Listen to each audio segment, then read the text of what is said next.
Hello，大家好，欢迎来到 BP 品科技，我是 BPW。大家有没有发现这部片不是 iPad Pro 2024年的开箱影片吗？那我怎么会在西滨快速公路上面呢？对，那这部片不是试车影片，其实我们现在是要去前往桃园机场的路线。那为什么要前往桃园机场呢？那原因就是我们要去拿我们最新的 iPad Pro 2024。大家应该知道啊，因为 iPad 其实在台湾今年的正式贩售时间是落在6月底。对，所以如果按照一般正常购买管道的话，我要到6月底才可以拿到我们的 iPad，真的是非常的久。对，虽然说没有办法抢到全球第一的开箱，对，但是我们至少拼拼看台湾第一个开箱嘛。对，所以我这边就靠了一些人脉，所以我们就要去桃园机场迎接我们的神秘嘉宾，还有我们的全新的 iPad Pro。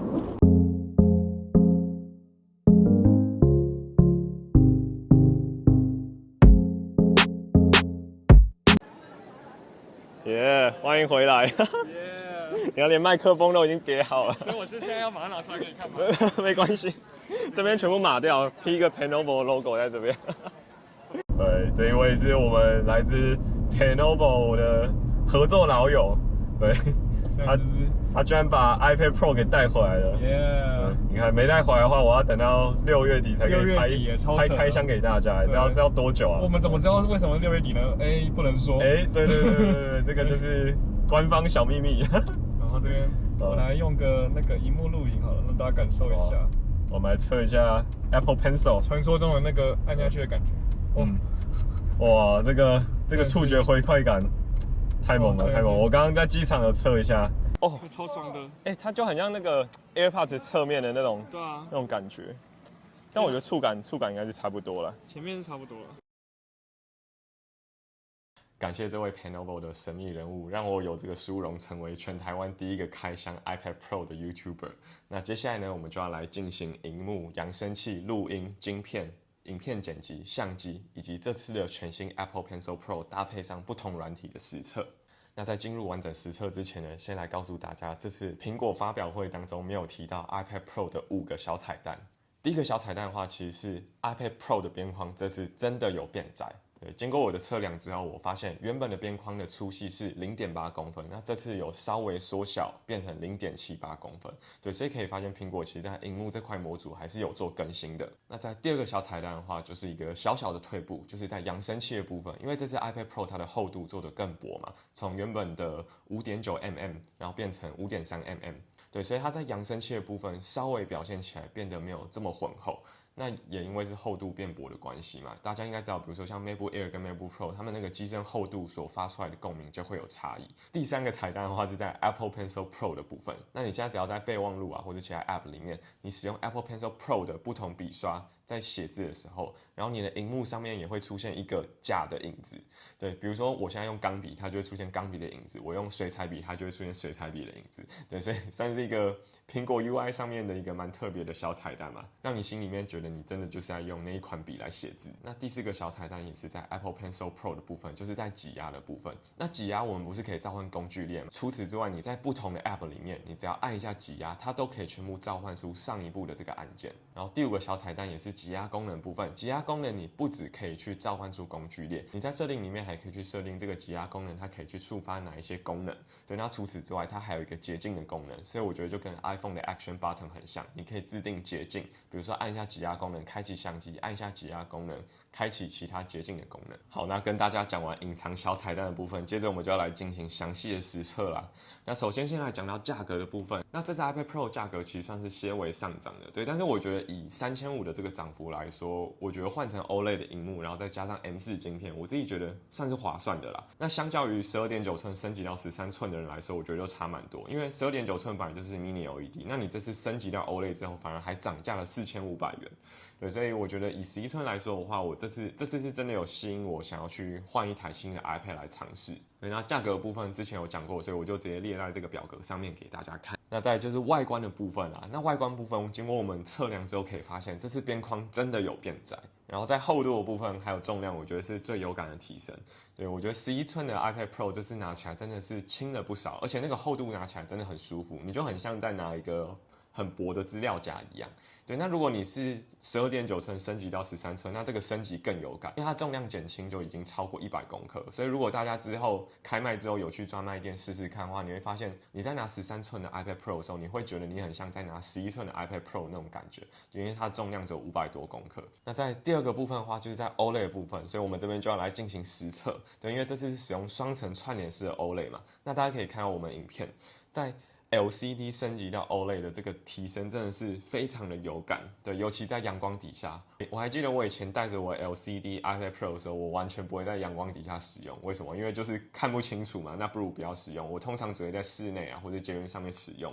你在使用 OLED 的 iPad Pro 的话，其实这个提升就是非常的显著，它在阳光底下表现真的是非常的好。我们甚至可以去拿我们的 iPhone 15 Pro Max 来比较，我们可以发现这个最大亮度还是有差，因为 iPad Pro 这次的 HDR 的最大亮度是来到1600尼特，你看，甚至连 iPhone 15 Pro Max 这么好的荧幕都还不足这个 iPad Pro 2024，所以这可以发现这是苹果在使用双层串联式的 OLED， 这个表现真的是非常的好。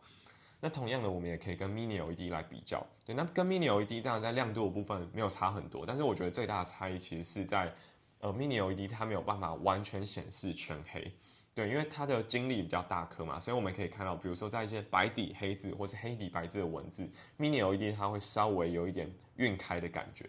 对，那原因就是因为它的晶粒没有办法做得这么细嘛，除非未来到 Micro LED， 但是近期已经确定苹果应该是放弃这一块的生产了。那在完全黑暗的地方实测，更可以体现 OLED 的强大。对，我们可以看到我们这个影片 LCD 的这个劣势就完全被呈现出来。你看这个背光的颜色就非常的突出。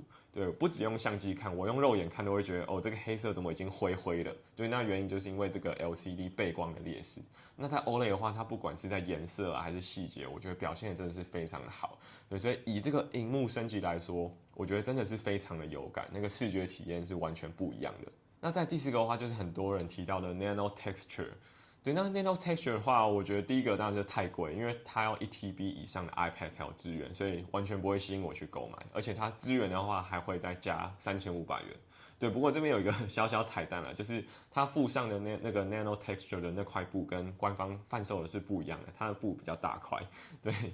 对，但是一样啦，还是不够吸引人。因为 Nano Texture 第一个，你当然是可以达到抗反射的效果，但是你所牺牲的就是 OLED 它的画质，然后还有你平常的使用。对，所以我觉得如果你不是每一天都要到户外去拍摄影片啊，或是做什么事情的人，比如说你可能是剧组人员，然后你在拍摄的时候可能要常常到户外，然后把 iPad 当成监视器、监控来看，那我觉得 Nano Texture 可能就蛮适合你的。对，你要去抗反射嘛，对，但我觉得对一般人来说，其实你有去买个类纸膜、可拆式类纸膜，我觉得就可以解决你生活中大部分的需求了，而且用不到的话，还可以直接把它撕掉。那在外观的部分，就是还有一个算是小小的降级吧，就是在扬声器表现的部分。对，那这边声音的话，可以给大家听一下。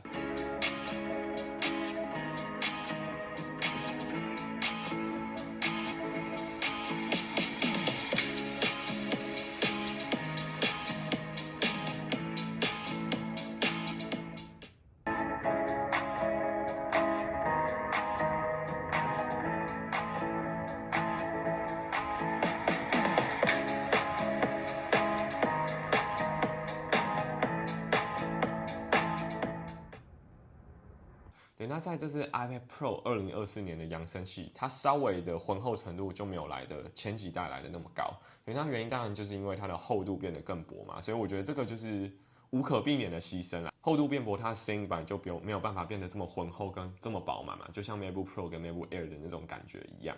以一般人的听力来说，应该是不会这么明显听出来啦，所以只是把一个小小的细节告诉大家。好，那接着第二块的实测部分，就是来讲到大家最期待的 M4 晶片啦。对，那这次 M4 的晶片这个效能提升到底是不是有感的呢？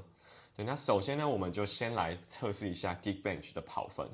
那我们这是在 CPU 跟 GPU 的部分，我们可以来看一下，在 iPad Pro 2024年的 CPU 的跑分是13416，那我使用的是8GB RAM。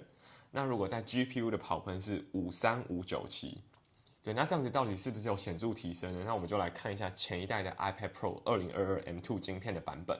对，那在 CPU 的部分跑分是9622，对，所以你看，相较于今年的13416，它的提升其实很多，提升高达了39%。如果是 GPU 的部分，在2022年的跑分是45135，那在今年跑分的部分是53597，所以这个提升其实也是有将近20%哦。所以其实 M2 到 M4，它在数据上账面上的升级其实是蛮有感的。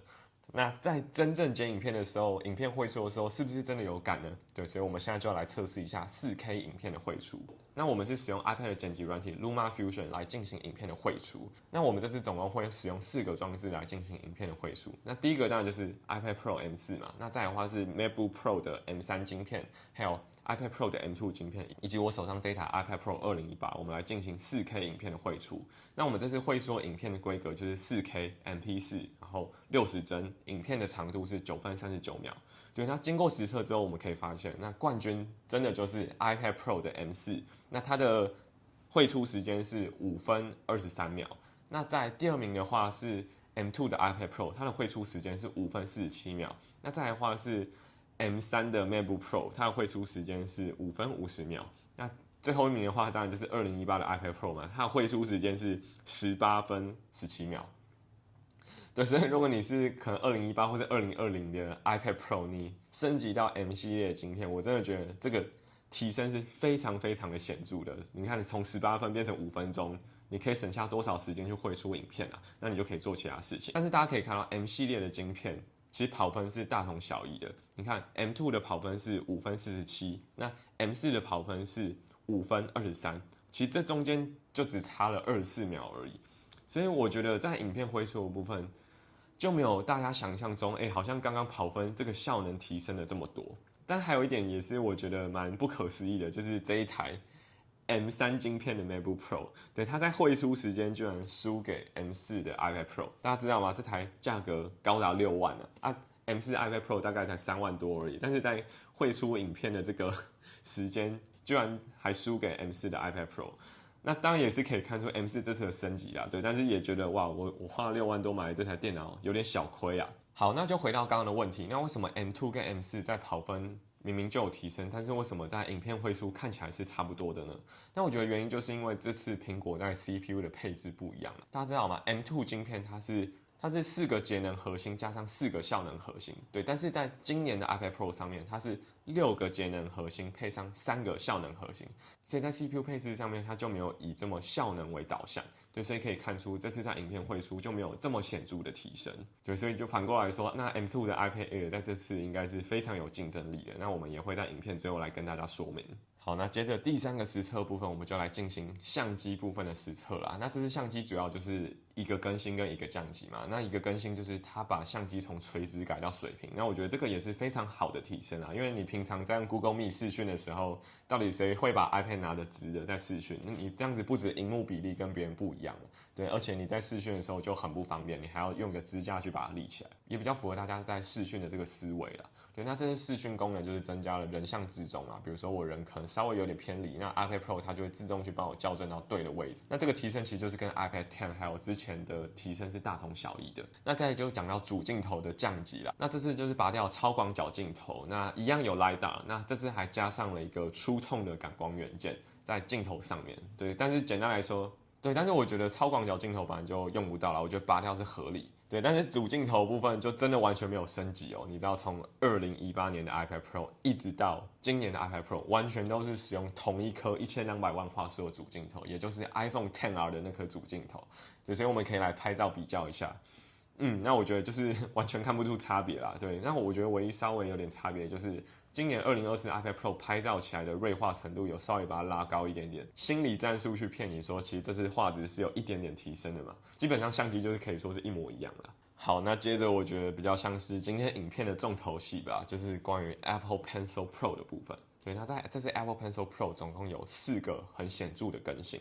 那首先先来讲到第一个就是 Find My 寻找的功能。对，那 Apple Pencil Pro 这次终于支援了这个 Find My 的功能。对，那这个 Find My 呢，你在买到 iPad 的时候，它不会自动开启，你要到寻找的 App 里面，然后去按上加号。那你按上加号之后，你找到 Apple Pencil， 它才会自动帮你去配对 Find My 的这个功能。对，所以这边大家自己手动，不像是你买一般的装置，它就会自动开启寻找的功能。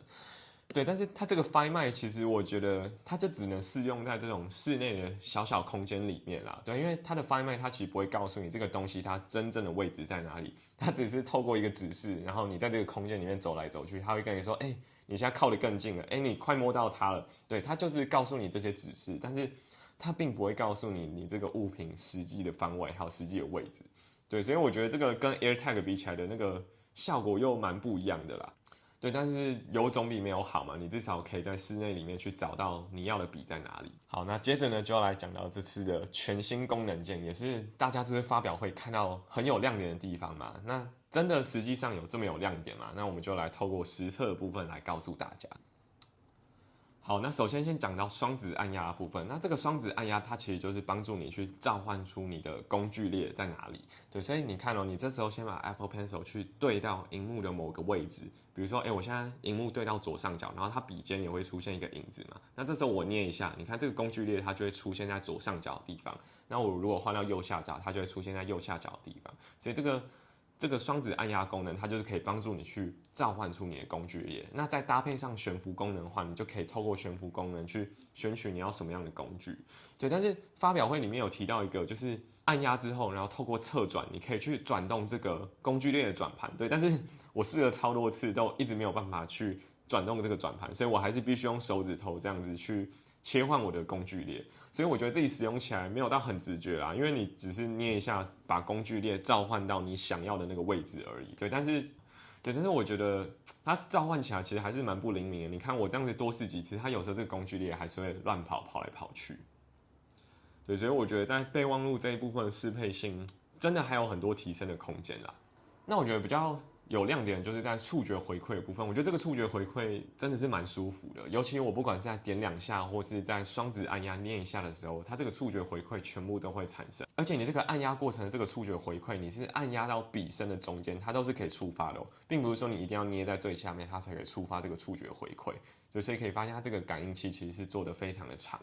那除了这些功能键之外，我觉得在书写手感当然就是完全一模一样啦。对，因为毕竟它的笔尖就完全没有改变嘛。对，但是因为透过这个侧转的功能，所以比如说你看你在备忘录里面，你透过旋转，你就可以知道，你现在这个笔尖它下笔的角度大概是怎么样。所以我觉得对专业人士来说，就是多了一个更精细的功能可以去使用。然后除此之外呢，就是一个很酷的功能嘛，小彩蛋有提过，大家在画图的过程当中有看到一个影子，对，那个影子其实不是真正 Apple Pencil Pro 的影子，它其实是按照那个笔刷的形状去生成。所以你看，比如说我们点钢笔啊、水彩笔，你看那个笔尖的那个样式就差了很多。好，那接着呢，我们就要来进行 Google Notes App 的实测啦。对，那 Google Notes App 的话，更新有很多啊，我这个之后会另外再拍成一部影片跟大家介绍。对，但是不得不说，我觉得这次 Apple Pencil Pro 它反而跟 Google Notes 整合的比较好，我觉得它反而跟原厂的 App 整合起来那种感觉差很多。对，在 Google Notes 的部分，我们可以看到，我们现在只要双指这样子按压，我们就可以去召唤出工具列，而且它就比备忘录好很多。你看到我们这样子召唤之后，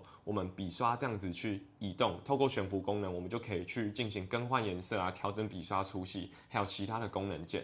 对，我觉得这个相对于备忘录来说，真的是好用非常多。所以我在用 Google Notes 的时候就非常方便，就可以很快速的去切换这些工具列。所以 Google Notes 的工程师要不要去帮一下苹果的备忘录？对，他们备忘录到底是发生了什么事情？对，我觉得你们做的真的是非常的好。那除此之外呢，我们也可以发现这个按压的功能啊，它其实不只可以用在 Google Notes 啊，或是用在特定的备忘录上面。你只要任何有支援上一步功能的 App 都可以使用。比如说我在 Keynote 啊，我在 Pages，我今天做错了一个步骤，那我其实只要捏一下，我就可以开启这个上一步的按钮。对，但是一样啦，我觉得还是偏激的，因为上一步你可以用手势，3只手指头往回滑就好了嘛，那为什么还要透过这么多复杂的动作呢？所以希望这个按压功能，它未来可以去新增更多不同的手势啊，比如说按压1次、按压2次、按压3次，它可以分别生成出不同的动作。那我觉得这样子对用户来说，这个提升会比较明显啊，不然你只是多捏一下，那你一次也只能使用一个功能，不然我觉得有点对不起这个4390元的这个价格。对啊，所以相信听到这边大家一定很犹豫说，那我触控笔到底要不要直升到 Apple Pencil Pro？ 对，但是这个价格真的是很贵嘛？对，但是大家也知道，就是目前啊，新款的 iPad 你也只能支援 Apple Pencil Pro 跟 Apple Pencil USB-C 的版本嘛。那其实你其他的触控笔都是没有办法支援，因为它的磁铁阵列全部都改变嘛。你买 Apple Pencil USB-C， 你一定也会觉得很亏嘛。它不仅不能无线充电，而且还没有任何的快捷键。那这样其实用起来就跟一般的触控笔没什么两样嘛。那这样子我们到底该怎么办呢？该不会就要屈就于 Apple Pencil USB-C 了吧？对，所以这边又来提到一下我的超强合作伙伴 EIP， 大家知道吗？他们在发表会结束之后，短短几周就已经去研发出专门可以去吸在所有 iPad 上面的全新 EIP 的触控笔。对，那预计会在5月底推出。那我们就来看一下我们刚刚在车上的回顾画面吧。如果身为副厂啊，那你们看到就是这种原厂一直更新的状况，那你们平常都会怎么做？我自己的做法就是分享商业机密，反正只要它有那个 rumors， 你都要假装它可能会发生，然后根据不同的 rumors 去拟定不同的方案，然后在第一时间再飞去拿到最新的 iPad， 然后做该做的事，大概就这样。对，你知道 Lenovo 他们真的超用心、超屌，就是其他副厂应该没有像他们那么积极啊。他们是发表会完，然后就是这位神秘人物，他就直接飞去深圳一个礼拜，机票直接订下去。哇，很猛哎！像那个，比如说，因为现在磁铁阵列改变了嘛，所以这是旧的12.9寸的 Pro， 然后新的 Apple Pencil 吸上去，其实就是准备掉下来的状况。那反之亦然 ，Apple Pencil 2它其实也不能吸在这个。Apple Pencil 是吸不上去的。对。那我们的话，当然就是为了要帮助大家，可以在这个时间点，你手上还有旧 iPad， 你要更新的，没关系，你的笔就是买我们的笔之后，然后就可以继续用在新的 iPad 上。这个真的超猛，他们是所有东西所有的 iPad 都吸得上去了，不管新款旧款。对 iPad 10，然后旧的 iPad Air、旧 iPad Pro、新的 iPad Air、新的 iPad Pro 全部都可以吸。所以我觉得这个还蛮适合大家的，倒不是说我想要赚大家钱什么，是这个时间点大家如果要买比较低价做笔记使用，尤其是大家学生嘛，你其实就是要做笔记而已。对，那笔记可能以后也不会看，你也不用写。对啊，是重点是记录，不是说要挥毫嘛。那大家就需要一支平易近人的触控笔的时候，其实我们真的可以考虑一下。他们现在但是可以说完善所有副厂了，就目前你们去买副厂笔，应该没有办法买到磁铁吸的这么好的。这个时间点应该没有办法有其他市面上没有其他笔有办法这样吸。火速开箱，其实我们昨天晚上才跟你说有这件事情，然后今天就马上直接开出来。你知道我们今天这个影片完全就是一个突然吗？昨天晚上11点说有人要带 iPad Pro 回来了，我就想好啊，那就来拍一支全台首开，有趣哇，真的。所以现在一切脚本跟录影，我们全部都是就是昨晚半夜规划出来的。反正大家不用担心啊，只要是iPad 的配件，6月底 iPad 你们买到手的时候，你不用担心，你们就来我们官网，其实该有东西都会有，对，大家参考一下。他已经去深圳这一个礼拜全部都准备好，我大概都答案都对完了，已经没有什么事情是不了解的，他回来都可以处理，对不对？对，马上就上架，所以大家都期待一下。反正 iPad 也还没出啊，对不对？我们就是希望帮助大家尽量的在 iPad 的输入这件事情上面用比较合理的成本去做这样的事啊，不管是键盘还是触控笔。对啊，这个价格真是合理太多了。对，而且这支现在的定价1190，对，我们现在因为基础款了，我老实说，它除了磁铁吸得很好之外，它没有一个功能上的跃升，所以我们其实也不希望在这个地方去吃大豆腐，就是1190的。对，这1190真是找不到对手吧？你光这个磁铁阵列的这个价值就不止1190。对，我们你想想看，你要叫工厂改动整个生产线，对不对？没错。对呀，这真的是付出很大的努力啊。对，真的希望大家有支好笔可以用，然后希望大家就是可以把钱拿去吃更好的东西，然后去做更多重要的事。对。好，那在影片最后呢，就来讲一下我这一段时间使用 iPad Pro 11寸的心得，然后还有购买建议啦。以我自己2018年 iPad Pro 11寸的用户来说，这一次使用 M4 晶片的这个提升真的是非常有感。那我觉得最有感的点就是2个，第一个的话就是在萤幕的部分，对，这次萤幕我终于觉得我有在使用旗舰机的感觉。不然大家想想看 ，LCD 这个萤幕已经多久了，对不对？已经6年都完全没有改变了，所以我觉得这次升级到 OLED 这个体验真的是好了非常非常的多。再来的话就是在效能提升的部分，对，虽然说我们从剪辑软体看不出这么大的效能提升，但是必须说，我觉得以4K 影片这个绘出速度来说 ，M4 晶片已经表现得非常，相较于其他非苹果平板，我觉得以这个效能来说，其实真的已经是非常棒了。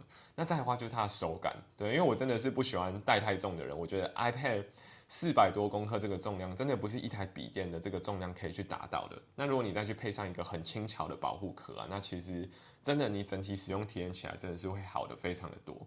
对，所以结论就是，我觉得 iPad Pro 11寸在这次的升级真的是非常有感的。我觉得要买之前，你还是要去想一下，你到底是不是够专业的人士要去使用 iPad Pro。对，因为大家想想看，你看哦，这次 M2 的 iPad Air， 它256GB 的价格是23400，对，但是 M4 的 iPad Pro 256GB 它价格是34900，这个中间价格就差了11500元。其实这个价差不是一个很小的数字哦，他们两个之间就是差在萤幕是不是 OLED 嘛，然后刷新率、边框厚度、晶片，还有后方的这个 LiDAR 的感应器。对，但是其实我觉得对我来说真正有差就是在萤幕、刷新率还有晶片这3点而已。对，那比如说像 LiDAR， 其实 iPhone 不管是哪一个 iPhone， 它其实都有支援 LiDAR 的功能嘛。对，但是刷新率啊、OLED 还有晶片效能的这个部分，我觉得是你一定要买 iPad Pro 才可以去享有到的这些升级。那反过来说，你觉得刷新率、OLED， 然后再加上 M4 晶片这3个升级，有值得要让你多花11500元去购买吗？虽然说我们刚刚在测试之后可以发现 M2 跟 M4 的差异真的不大嘛，对，但是我们可以看到发表会有很多小细节，那特别就是在 M4 晶片的部分，苹果会特别说，新的 iPad Pro 它才可以支援 Logic Pro 跟新的 Final Cut Pro， 对，所以不确定会不会在 WWDC 大会上面，苹果就会特别去针对 M4 去做出一些专属的 AI 功能。对，但是反正现在时间还早嘛，因为台湾 iPad 正式贩售的时间也是在6月多，所以大家其实也可以等看完 WWDC 之后，你再去决定说你要去购买哪一款 iPad， 会不会真的很需要 AI 的功能？对，但是我觉得现在单纯以价格跟晶片来说，我觉得 M2 的 iPad Air 真的是 CP 值非常的高，那不管是11寸还是13寸都是。好，那再来是 Apple Pencil Pro 的部分啊，那我觉得升级当然是有感啦，对，但是我觉得功能键跟 App 的整合真的是有待加强，因为我觉得我自己使用备忘录用起来真的是非常的卡，尤其是我在选取那个工具列的时候。对，第一个是工具列的位置，它会不固定的跑来跑去。那第二个的话，就是我有时候可以选得进去下一层的工具列，有时候又不行。对，那这种有时候可以，有时候不行的这种使用者体验就非常的不舒服嘛。对，那反观 GoodNotes， 它其实真的整合的比官方的 App 还要好，这边真的是要给 GoodNotes 一个掌声。对，那这个的话，有空我会再拍成更多更详细的影片来告诉大家。那之后的影片就会告诉大家，GoodNotes 要怎么去跟这一些 Apple Pencil 的功能去做整合。对，但是整体来说，我觉得 Apple Pencil Pro 它的定位就真的还是给专业人士使用会比较适合啦。对，那第一个的话，当然就是它的价格真的很贵嘛，一般人也不太负担得起。那第二个的话，就是你真的确定你会用到这么多这么复杂的一些功能键吗？对，所以我觉得，除非你是真的很需要 Apple Pencil Pro 它的那个旋转，然后去对应到笔刷位置的功能，或是你是非常常使用功能键的人，那我觉得你有这些需求的话，我觉得你真的很适合去购买 Apple Pencil Pro。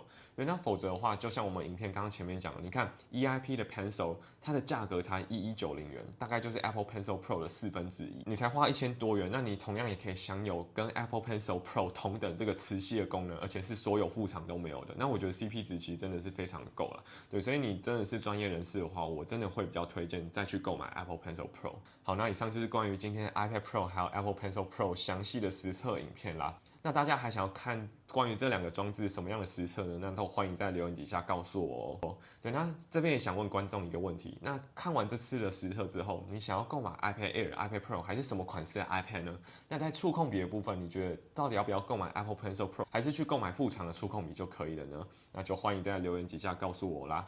好，那我们就下次影片见，拜拜。